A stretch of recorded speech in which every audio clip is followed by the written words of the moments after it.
The Grand Canyon, a monument of time and spirit. The Grand Canyon, immense, timeless, a scar carved into the Earth's surface so vast that it defies imagination. Spanning 277 miles in length, up to 18 miles wide, and plunging more than a mile deep, this colossal chasm is often described as nature's greatest open-air museum.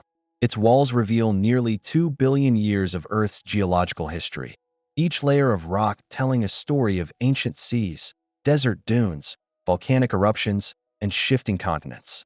Nowhere else on the planet can you gaze so clearly into the past.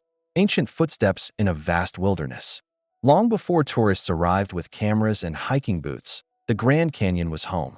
Archaeological findings show evidence of human presence dating back more than 10,000 years, from Paleo-Indian hunters who crafted stone tools to later agricultural communities that built dwellings and cultivated crops on the canyon's fertile plateaus. Pottery shards, arrowheads, and cliffside granaries still whisper of these early lives. For the indigenous peoples of the region, the Hopi, Navajo, Havasupai, Hualapai, Zuni, Paiute, and others, the canyon is not just a landscape, but a sacred storybook. According to traditions, it is a place of emergence, renewal, and spiritual connection. Ceremonial sites, ancient petroglyphs, and oral histories link the people to the canyon's cliffs and rivers in ways that modern visitors can only begin to understand. To this day, 11 native nations consider it holy ground, and their voices remain central in the ongoing fight to protect it. The canyon enters Western maps. For centuries, the Grand Canyon remained largely unknown to the outside world. The first Europeans to document it were members of a Spanish expedition in 1540, led by Garcia López de Cardenas, who marveled at its depth but failed to descend its cliffs. Centuries passed before sustained exploration began. After the United States acquired the territory in the 19th century, government expeditions set out to map the Colorado River and its mysterious canyons.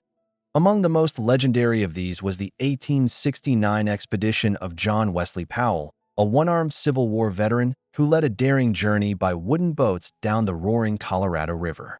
Against impossible odds, rapids, hunger, and sheer walls that seemed to trap the expedition, Powell's team survived.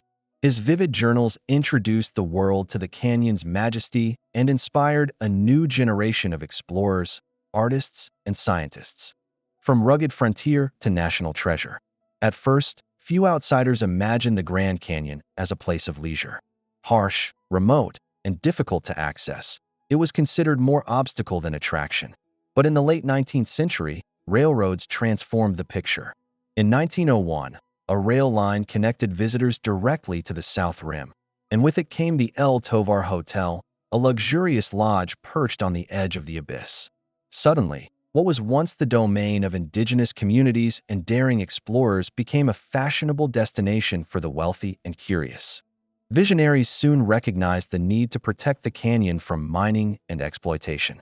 Leaders urged that the land remain unmarred, and conservationists pressed for national recognition. Trailblazing architect Mary Elizabeth Jane Coulter was commissioned to design lodges, watchtowers, and rest houses along the rim. Her creations, inspired by indigenous traditions and natural materials, gave the park its iconic architectural identity. In 1919, the Grand Canyon was officially declared a national park, becoming the 17th in the country. That year, over 37,000 people visited. Today, that number has grown to more than 5 million annually, making it one of the most visited national parks in the United States. Moments of triumph and tragedy. The canyon's history has not been without hardship. In June 1956, two commercial airliners collided in the skies above the canyon, killing 128 people in what was then the deadliest aviation disaster in American history. The tragedy became a turning point for aviation safety, leading to the creation of modern air traffic control systems. Tourism boomed in the decades that followed, with car culture opening the canyon to millions more visitors.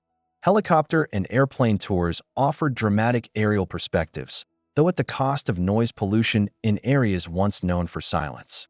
The clash between accessibility and preservation became one of the canyon's defining challenges. A living laboratory. Beyond its human story, The Grand Canyon is a living classroom for scientists. Geologists study its layers to unlock the mysteries of Earth's past. Ecologists marvel at its biodiversity. Desert bighorn sheep scaling cliffs, condors soaring overhead, rare reptiles basking in the sun, and more than 1,500 plant species thriving in its varied ecosystems. The mighty Colorado River continues to sculpt the canyon, reminding us that this finished wonder is still in motion. Guardians of the Canyon.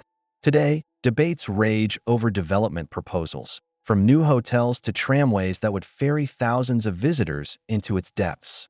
Native nations and conservationists stand at the forefront of resistance, echoing the voices of leaders from a century ago who warned that the canyon must remain untouched by greed. Their efforts have preserved not just a landscape, but a living symbol of natural and cultural heritage, a symbol for the world. The Grand Canyon is more than rock and river. It is a chronicle of deep time, a sanctuary for wildlife, a sacred space for indigenous cultures, and an endless source of inspiration for millions who stand at its rim. For some, it is a reminder of human fragility in the face of nature's power. For others, it is a call to stewardship, urging us to protect what cannot be replaced. To witness the Grand Canyon is to see Earth laid bare, a vast cathedral of stone, sky, and silence. And as long as it endures, it will remain not just an American treasure, but a wonder for the entire world.